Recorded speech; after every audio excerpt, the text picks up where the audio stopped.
I do when I teach. I like to teach where we're all painting the same thing, so I can, and maybe that's easier on my part. So I do take requests from my students. Hey, is there anything in particular you want to paint? Because I don't want them to get bored painting barns and stucco buildings and whatever. But the things that I like to paint. But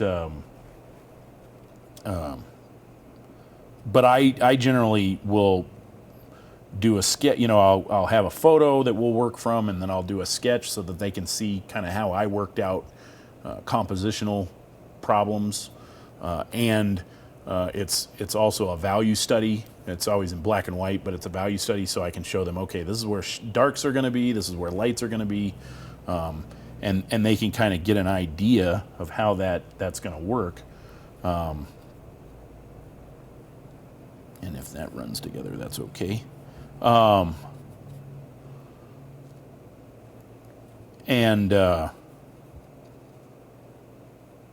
So what I'll do, and then what I do is, so I'll draw it out on a piece of paper, and I'll paint a few steps and say, this is how I'm going to paint this, and these are the colors I'm using, and this is why I'm thinking these colors work well.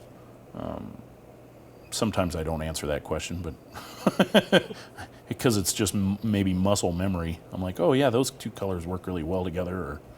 But I'll do that kind of a thing. So I demonstrate part of the painting, and then I have them go back and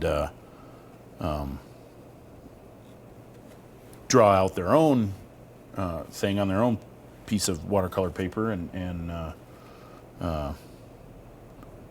then I'll walk around and kind of look at those steps that they've done and give them some suggestions on, if something's maybe not quite right, or something's really good. I can point out what's really good and maybe what might need a little bit more thought, that kind of thing.